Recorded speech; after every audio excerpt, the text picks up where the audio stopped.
Cool. What are we doing? Oh.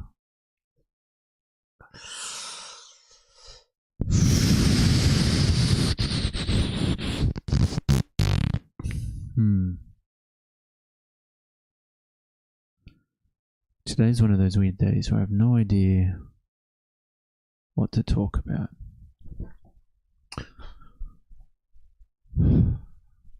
I was thinking about the anti-Semitic Royal Commission, but when I started reading it last week, Jesus Christ, was it dry. And there wasn't a hell of a lot of anything new in it, from what I could tell. I'm going to do a quick skim read. And then, other than that, it's time. Probably move on.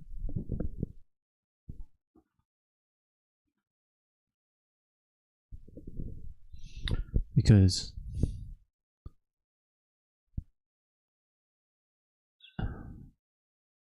interim report.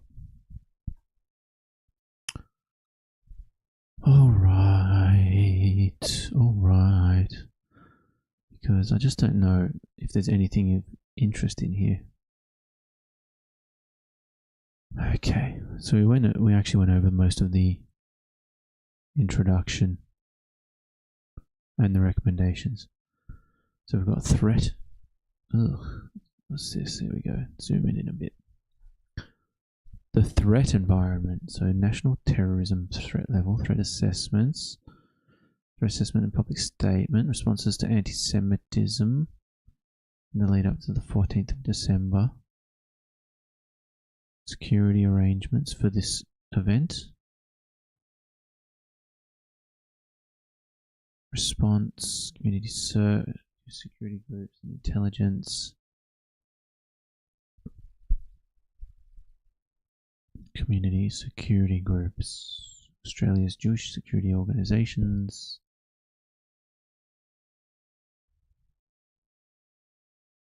Confidential. Counter-terrorism architecture. Information flows and systems. I mean, this is all boring shit. So it's all about how they're maintaining the firearms register, legislative framework, firearm regulation, ASIO.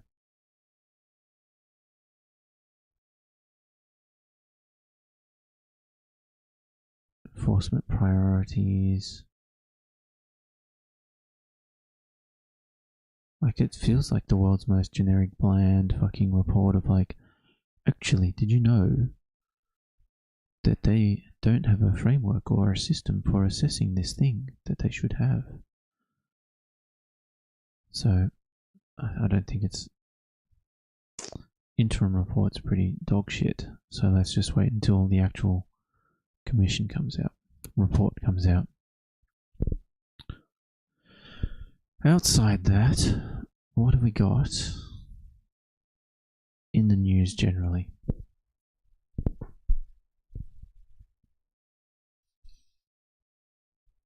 Coalition enjoying a bit of big tobacco. Japan, we've had the Japanese Prime Minister here.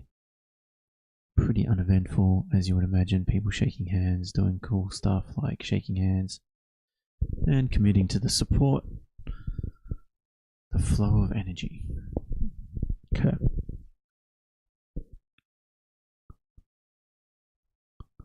I think this is basically the Japanese Prime Minister trying to tell us don't put the tax on our gas. Methane emissions, coal mines.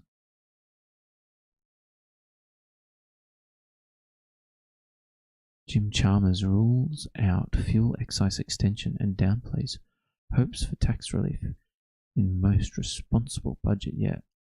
Yeah, there is so much drama around the budget this year. What's going to be in, what's going to be out, is it capital gains? Is it negative gearing? Are they going to put on a death tax? All this shit. So I'm not even going to bother. I'm going to wait until they release the budget because it's also such rumor at the moment. There's actually nothing of substance yet.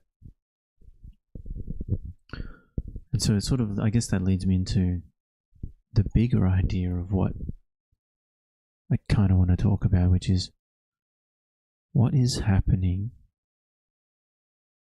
in the mind of the average voter. Perhaps I need to talk more it's so taboo to talk to people about politics. It's sort of hard to actually, in your everyday life, probe the mind of the average voter and where they're at, the people that you associate with, your cohort. Because when you read things online, I can't bring it up, I don't know what's happening with my Twitter, but there is actually just poison, broke brain people online with this populist, maybe I can do this. Maybe this will work. Alright.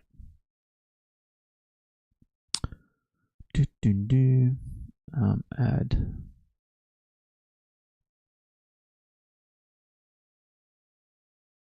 Okay.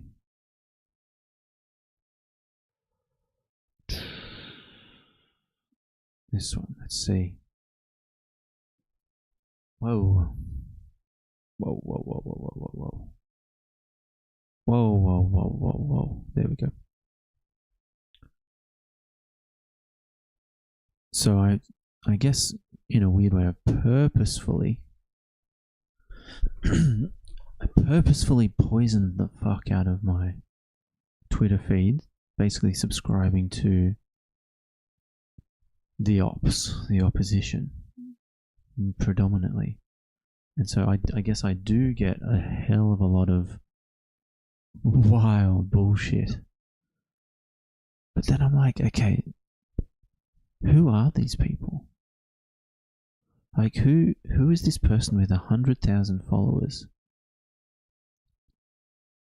An Australian flag, an American flag, good food gal.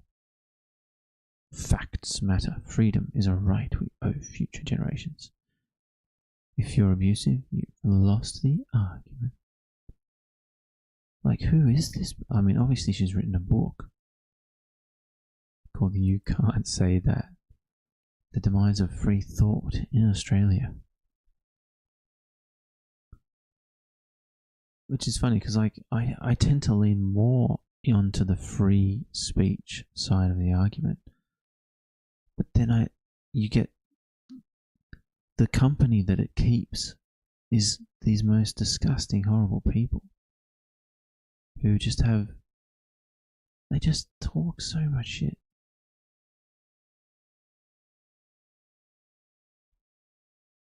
Like this, retweeting, what's this? No passports, no IDs, but good phone plans. Yeah, no shit. Surprisingly enough, in the modern age, phones are more important than documentation because you can do more with them. It's how you organize, it's how you talk to people, it's how you find things out. We don't need globalization. What does that even mean? What do you mean you don't need globalization? You don't like having microprocessors? Is that what you mean? You don't need microprocessors? You don't need oil and gas? Is that what you're trying to say? You don't need cars? No, you don't need steel. Fair enough, you could make steel here, but could you make enough? Would everyone want to work in the steel mills again? Do the children yearn for the mines?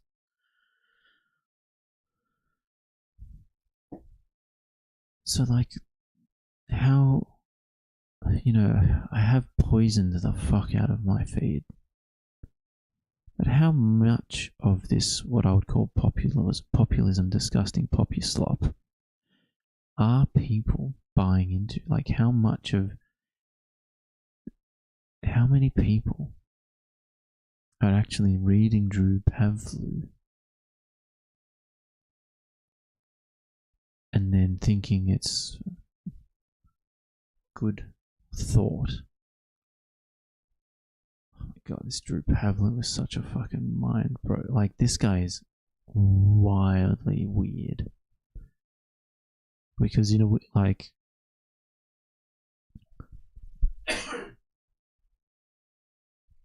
there's a handful of interesting, you know, what would he call it? Positions where 100%, like, I too am anti-communist.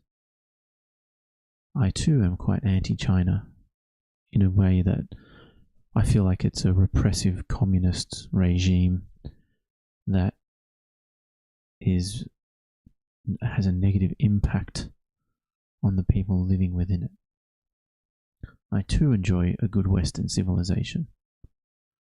But then this fucking wild, crazy, racial targeted NDIS scam expose to try and pimp their own like funding, donation stuff, when they actually can't do anything. Like, okay, it's fine, you can do journalism, but then to say send me money so that I can find more is crazy.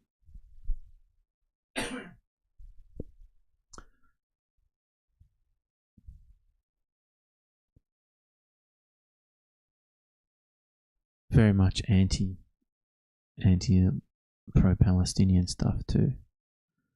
So very much not a free speech enjoyer, but also wants to say that he's a free speech enjoyer. Insane. Like, so contradictory. So what do we do? Are we actually seeing this rise of change? Yeah, fucking, this is wild.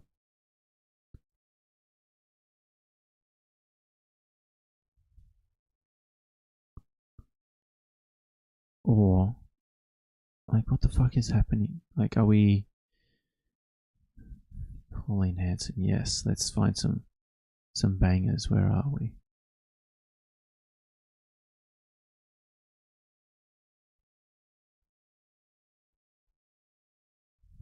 Because if you listen to the news, or, you know, see any kind of social media, you would think one nation is making some kind of resurgence. You know, there's various polling data coming out saying that they're, you know, almost beating the coalition in some areas in terms of first party preferred. And so, do people, like, what are they thinking is good about this? Okay.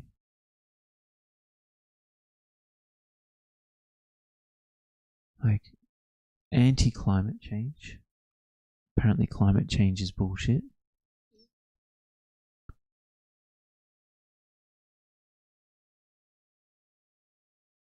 And so saying, oh my god. Whew. So we've read a handful of this. We've originally only read a couple of pages. The introduction of the interim commission report, right? And all of a sudden, it's all about. She said it's mentioning guns 150 times, yet mentioned Islam just a handful. But it also talks extensively about anti-Semitism, just generally. I think that's the more important thing. Like, is Islam the perfect religion? No, it's pretty shit. And there's a lot of extremists within the religion. But I think what the commission is trying to say is that they're not trying to just, you know, single out a single religion as being blame for the anti-Semitism that the Jewish community is facing.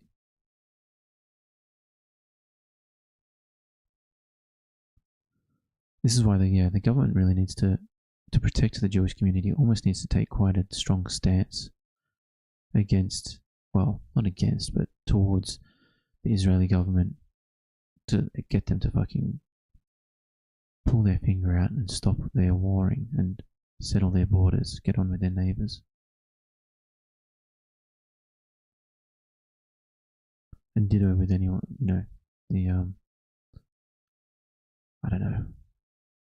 Fuck that whole place, really. Like, it's so complicated. But we need to figure out how to stop the attacks and the bullshit making its way here. That's the trick, isn't it? Like, this is just cancer. Like, it's only problems. It's just problems.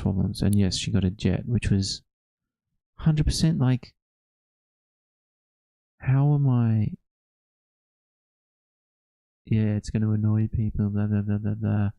Well, it doesn't annoy us.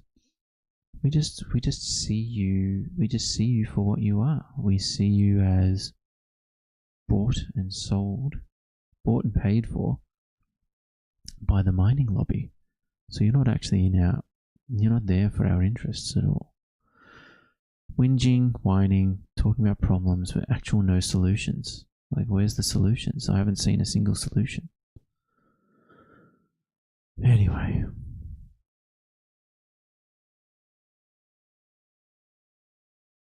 What do you do, man? This is not what I want.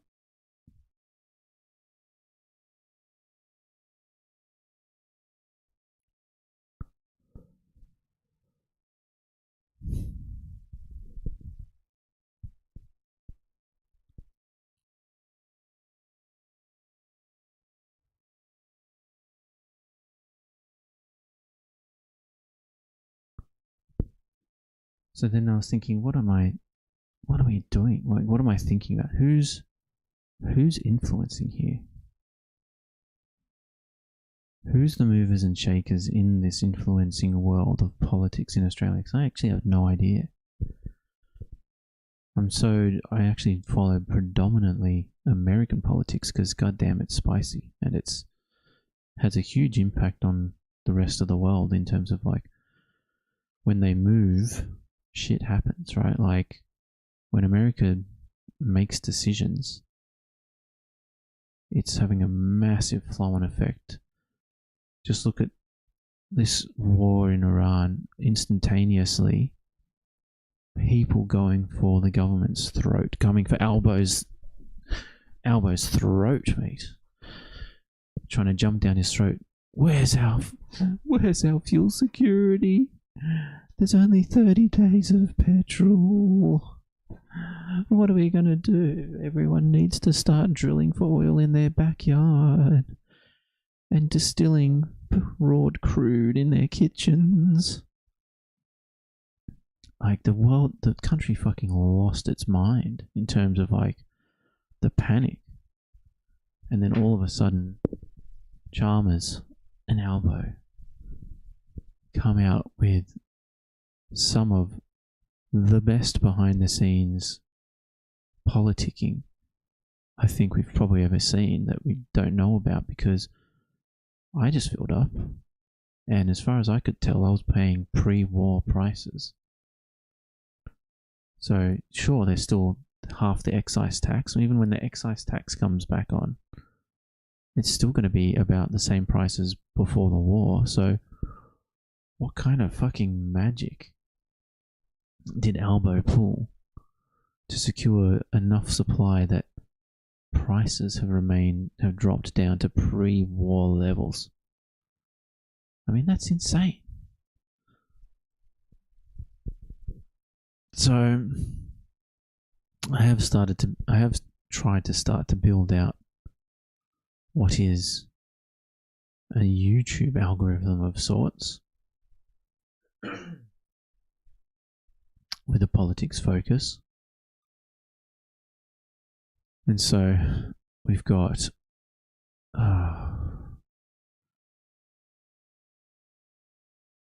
I mean, there's a few people that are fairly well known. Friendly Geordies, obviously. This bloke is like someone in finance news.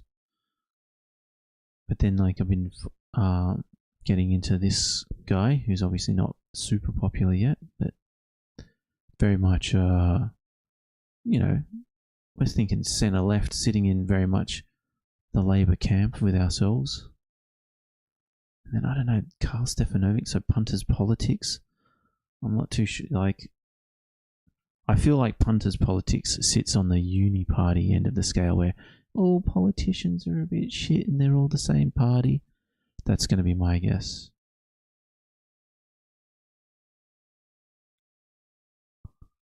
So if I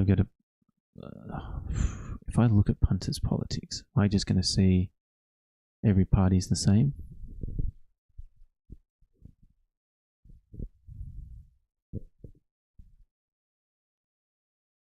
Let's find out what's going on. Wait, punters, the gas industry have just released an attack ad calling me a liar. Watch this. So, Australians pay more tax on beer than gas companies pay in tax. Didn't know that, did you? That's a lie. Last year, Australian gas companies paid almost 8 times more tax. Punters, they are rattled. First off, pretty handsome bloke. Secondly, here is what they won't show you about how they made that ad. Can you let my dog go now? Whoa, punters. I guess they'll just do anything to ink 56% of their gas for free. I guess they'll just do anything. I mean, the fuck are we doing here? Okay. Anything, including hide this stat where they get 56% of their gas for free. And this stat where their members don't pay any tax. And I guess they've started calling royalties taxes now, which, there's a word for that. That's a lie. But seriously, punters, Is a royalty a tax?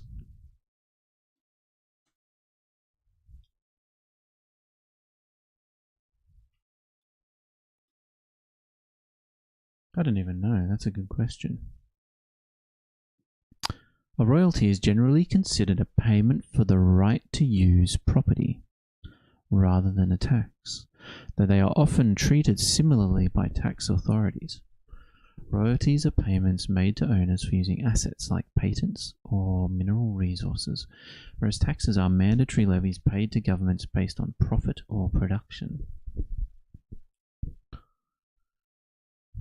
Yes, because I know when we looked through who was it, Chevron?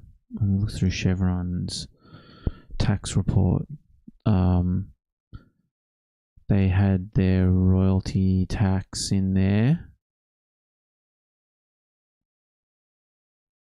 So they calls it a royalty tax, don't they? Resource rents, royalty tax. But that was a tax deduction, I believe, for accounting purposes. So it technically behaves the same way as a tax. If it looks like a tax, it quacks like a tax, it's probably a tax. Resource royalty. What does the government call it? Tax. Does government call it a tax?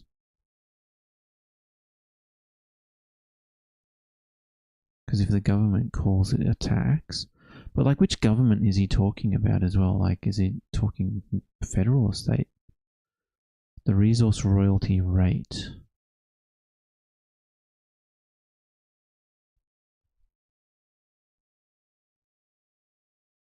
Royalties. Okay, so I don't think they are calling it a royalty tax. Petroleum resource rent tax is different. Royalty. Okay, fair enough. am trying to track down that actor, so share this reel with anybody and everyone, because I would love to pay that actor to come and do an Instagram reel with me, the punters.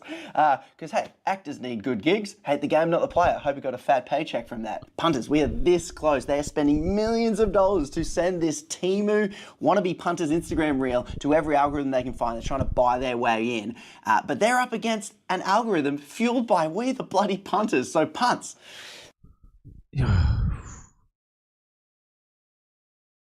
This is like, yeah, the shtick is a bit much sometimes.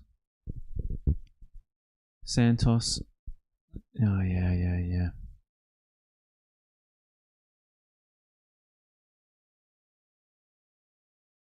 Oh my God, who's right?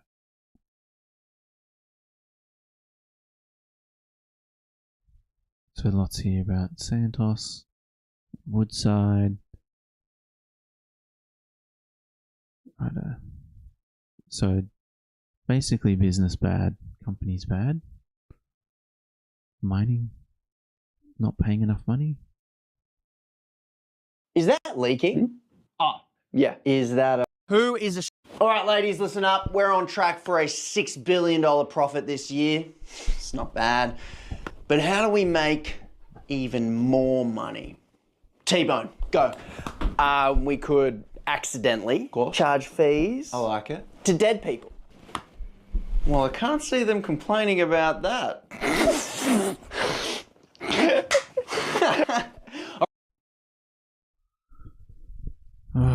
Okay, so that's one. Where does this even go?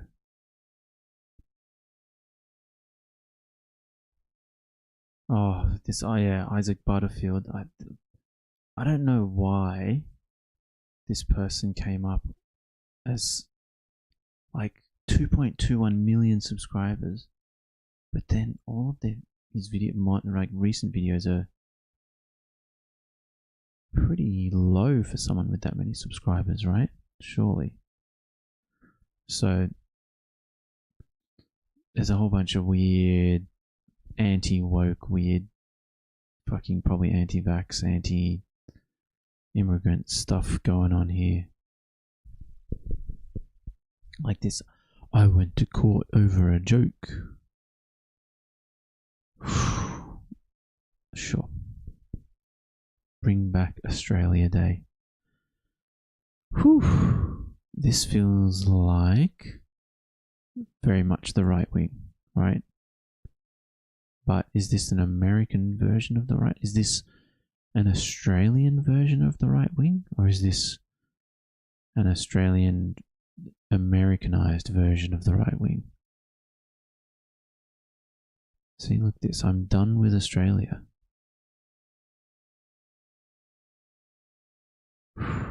Is this going to be some racist ranting? So for me to stand here and say we should have no migration or immigration is ridiculous.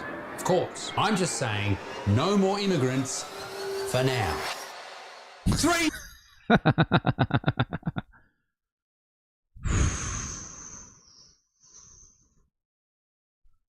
I don't know, man.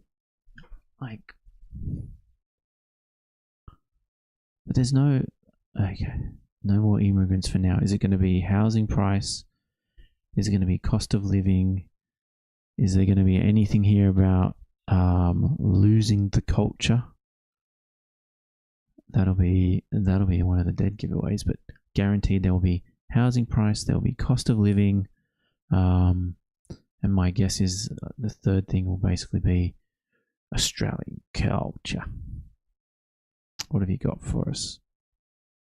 3,400 people every single day walk into Australia. This is all happening simultaneously with the worst housing crisis on record. Not close to the worst, the actual worst. People can't afford homes, they can't get rentals, they have nowhere to live. And it can all be traced back to having too many people walking into our country every single day. It takes an average Australian 11 years just to save for the deposit of a house, and that's even with government intervention, offering very low deposits and then making you pay off the interest for the rest of your bloody life. Record low vacancy rates, 1.6%, of which our rentals are available for rent. Record high rents. We are screwed in this country. You could even be a doctor and still struggle to afford a home in this country. And what?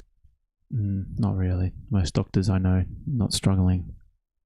In fact, thriving and potentially buying more homes, but that's fine. Does Anthony Albanese, our fearless leader, do? What does he say he's going to do? Absolutely nothing. Excuse me, absolutely nothing. I believe, I think pretty sure the government's made a commitment to reduce immigration. Hang on.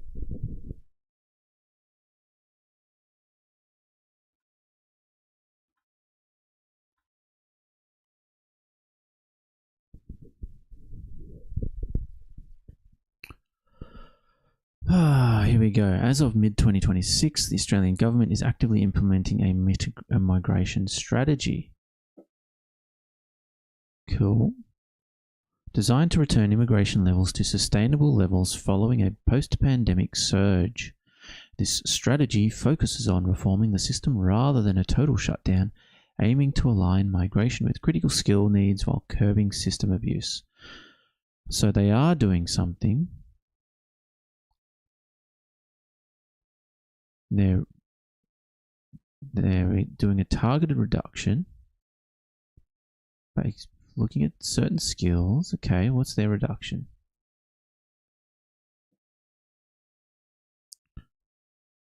Challenges and opportunities, why we need to reform, objectives, realizing our vision.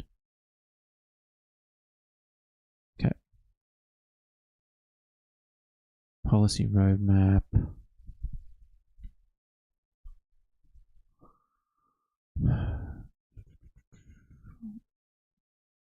Here we go. Existing commitments include raising the temporary skilled migration income threshold. Sounds good. Most temporary migrants are students, graduates, or New Zealand citizens. So what's this?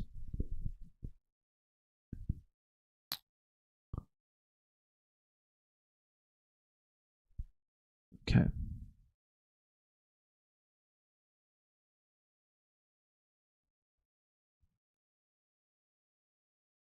Anything here about reducing the numbers?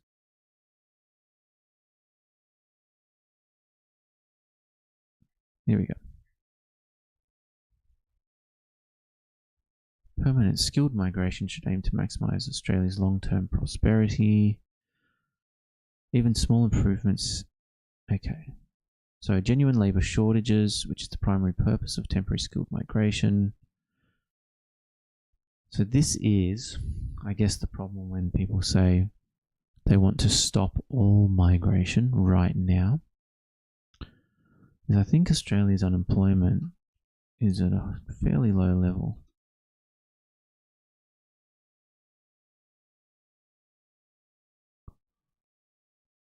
.3%. So that's not too bad.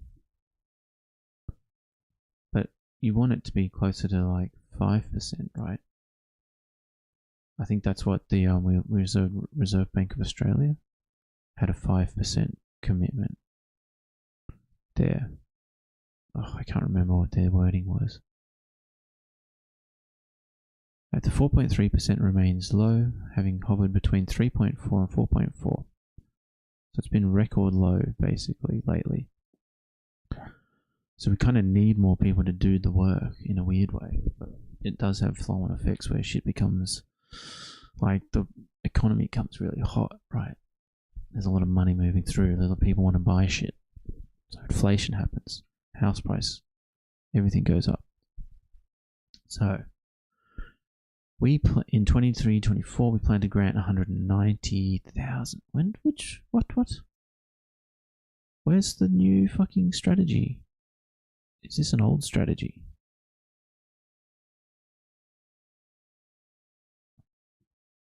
It's 2023. Where's my 2026 roadmap? Okay. what do we call it? Permanent resident.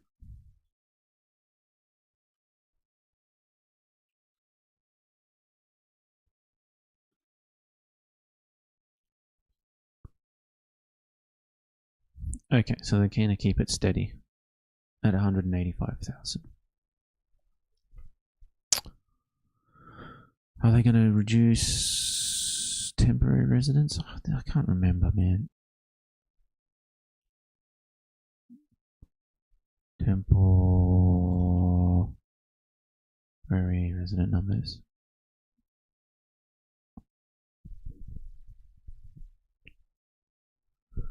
So the government is targeting a reduction in net overseas migration, which includes temporary residents. Net overseas migration was 306,000, down from 429,000. Government data shows that while temporary visa grants increased significantly after COVID, the number of student visa arrivals began to decrease in 24-25 compared to 23-24. Okay, so they are trying to bring it down, but let's find out why you're done. So they are doing stuff, it's just that it's not zero, which is what this guy wants. He has no intention of lowering migration numbers. And the right-wing government who was in before him, they did exactly the same thing. The uni party. It's almost like they're benefiting from it. Ladies and gentlemen, what is the answer here? Well, the answer is obvious. Lower the numbers. And this is not talking shit about the people who are coming in. They're fine people, good people, most of them probably, I don't know. But my point is, this is a giant issue for our country, and there are so many people who have their head in the sand on this shit. They are refusing to see that we have a massive problem, and it's almost too late. So let's talk about the story behind these numbers, because the numbers are scary, but the story itself is even more horrifying. These are the housing numbers that should end careers. We have a giant group of people, huge group of people. Oh my god, fucking so many words to say fucking fuck all. Does he have any graphs? Here we go, he's getting to the numbers here. There is no other option for most people. Rent nationally has increased 43.9% over the past 5 years. The median rental in Sydney is around 820. Yes, I don't. So what's. It's shocking, but guess what? Shit gets more expensive when there's more people and the world got more populated. Like, what the fucking. This is not a mystery. 100 people every single day. Well, Australia has. From where you're born. Yes. Usually a good way to do it. Head west. That's what we did, and it was the best thing we ever did. So, where are we going to put these 3,400 people every single day? Well, Australia has targets, and it has a target of 1.2 million homes built in the next 5 years. Unfortunately, we're nowhere near that number. We're nowhere fucking near that number. That's 240,000 homes or so every single year, and we're averaging around about 170. So yeah, we're missing the mark just an itsy little bit, but that's just homes. Apartments that we need to be building, well, they've fallen by a third as well. So every way you look, it looks like you're going to be living with your shit parents for the rest of your life. The government's own economists are... But I mean, this was life for thousands of years, right? Like, it's very modern. I know this is very... I'm taking a combative stance here because, like, people like this are just fucking, I don't know, so alarmist and extremist and without nuance. Like,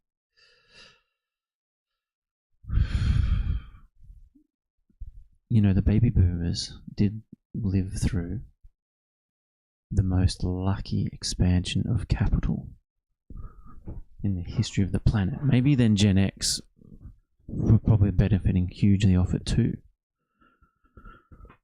But then everyone decided to not have babies, right? Like, do they not realize? Like, okay, we saw the fucking population pyramid in Australia, right? Do they not realize that, like, without immigrants, the population would be in decline in Australia, and the country would probably cease to, well, it would stabilize at some point, but it would basically cease to function as we know it. Now, if people were having babies to maintain the population and to maintain a healthy pyramid, then functionally you would expect the population to grow at a fairly similar rate. Now, granted, post-COVID was a pretty wild time. And we certainly do need to have a discussion in terms of what is healthy immigration.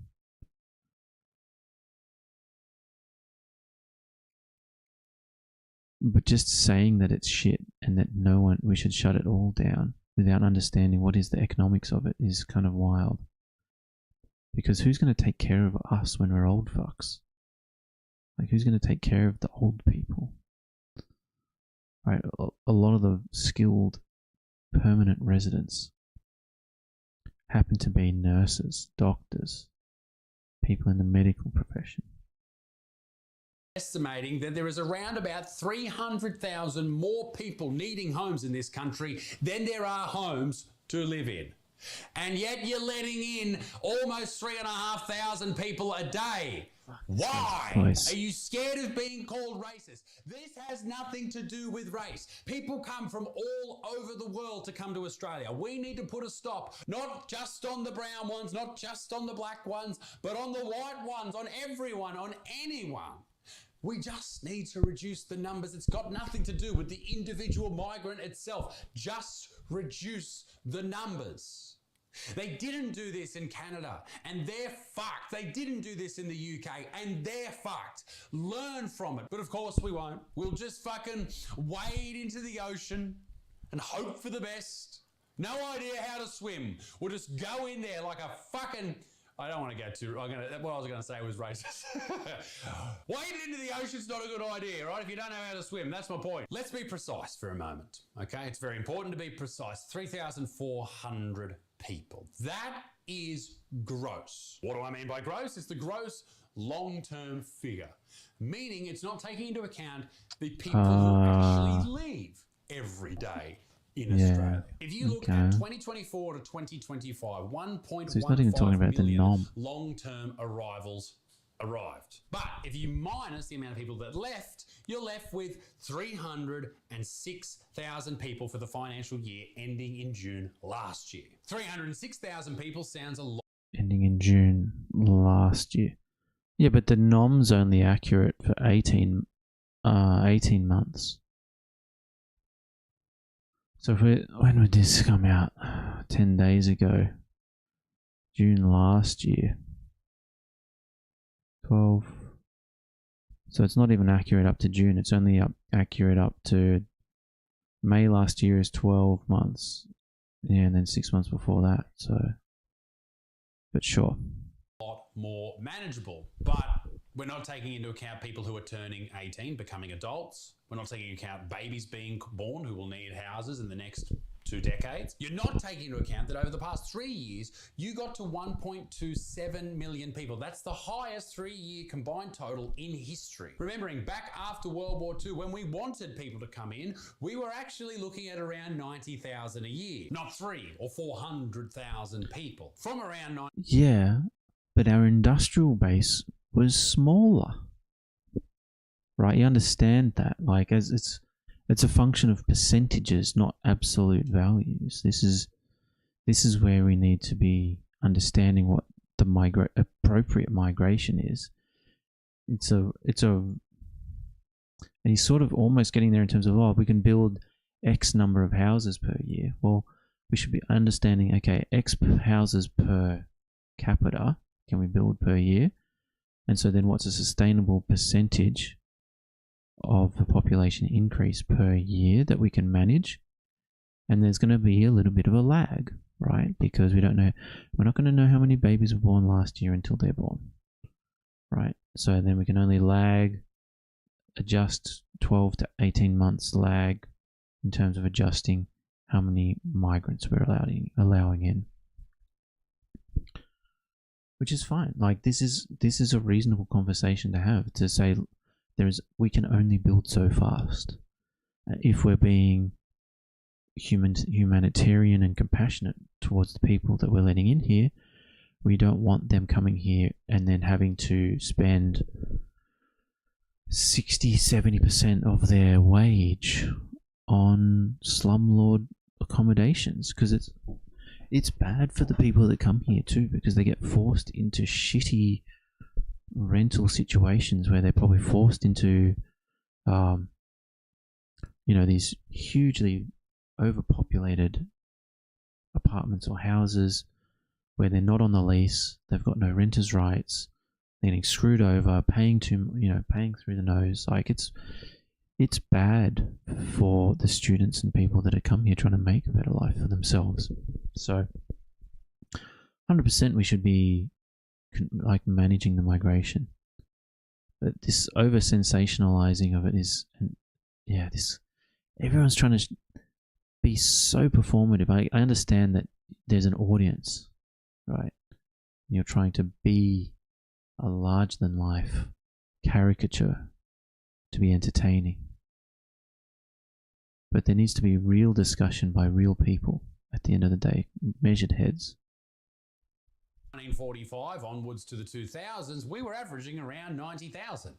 Now, for some reason, it's tripled, quadrupled. Oh yeah, I said that because the fucking population is probably quadrupled. So yeah, it makes sense, right? Why? Canada and the UK, they both did this. The Canadian housing market is destroyed. The UK whole system, everything to do with the United Kingdom, is fucked. Why are we not learning from these people? Why? Australia's government, the people we vote for, they've watched that happen and they're allowing it to happen right in front. Ooh. Are we going to get a One Nation endorsement inside this video? That would be super, super fucking cool, dude. Front of us. Why? Because they are scared. They're terrified of being called bigots. And also, if you allow a whole big, giant group of people to come in and become citizens, they're probably going to vote for you. Once again, this is the dumbest shit. I don't think this is the fucking dumbest shit. That immigrants are coming in to vote for you. That's why you want them to come in. Like, this is like those stupid fucking American talking points. No. Governments look at their debt, they look at their GDP, they look at their inflation and other numbers, they look at their critical occupation sectors, and they try to identify where the gaps are, and then they decide, holy shit, actually we need more people in here to be spending and earning and creating more value and more money. They don't give a fuck if you can find somewhere to live or not. They just want you to pay taxes and generate value. There's a little bit of them trying to placate the base in terms of they just have to be a little bit better than their opponent on housing in terms of what they say. But it's got nothing to do with getting people to vote for them or what was the other one? people to come in and become citizens, they're probably going to vote for you. Once again, because they are scared. Oh, scared of being racist. Yeah, no, I don't think so. And also, if you allow a whole big, giant group of people to come in and become citizens, they're probably going to vote for you. Once again, this has nothing to do with the people themselves. I had to get a visa to work in the United States. And I tell you what, that process is exactly what should happen here. It was extremely hard for me to get that visa. Cost tens of thousands of dollars. I had to talk to lawyers all over the fucking world. It was ridiculous, but I got it eventually. It should be hard to get into this country. It's a beautiful... Well, I mean, that depends, right? Like, maybe if you're a comedian, it should be hard to get into the country because who the fuck needs more of those? But what if you're the world's best ocular surgeon? What if you're the world's best ear, nose, throat doctor? What if you're the world's leading authority on lung transplants? Should we make it hard for those people? I mean, that's the whole reason we have. I mean, I'm exaggerating in terms of like the skill sets that is the minimum baseline for permanent residency, but that's the whole mindset behind this idea of the job skill priority. Is it's easy for the people we need, and it's hard for the people we don't, right? Country. People want to come here, so we should make it hard. Think of it like a nightclub. If you let everyone in, it turns to shit, doesn't it? You only want to let in the hot chicks and me. Yeah. I'm sure my wife will love me saying. But we're already letting those people in. Well, it's a combination, right? So we've got people that are coming to the country as immigrants are vastly better educated than the native borns. Now, the other thing that happens though is there's a lot of this. We do get the humanitarian visas, and we also get the spousal and parent visas. So there's a lot of that action coming in through too, which I guess the parent visa is one that's like, fuck me, like I could happily get rid of the parent visa and not worry about, like, who the fuck gives a fuck about these old ass parents coming in here? What kind of bullshit is that? The parent visa is fucking retarded. But yeah, anyway, so yeah, I don't even know, man. Like, who the fuck knows what's going on? But there's a lot, like, to get into the weeds of any of this shit. There's so much reading. There's a lot. And then they're just listening to people, this Punters Politics guy, get into the populist drama of it all in terms of big business bad. Yeah, it's really challenging. But I have a feeling there are centre-left kings in Australia, gods of financial middle ground, where big business is allowed to roam and earn a profit. We just need to find them. Okie dokie, time to go.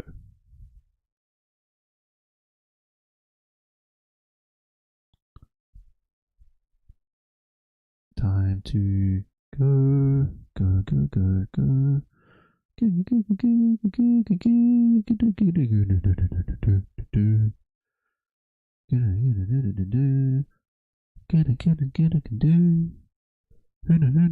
go.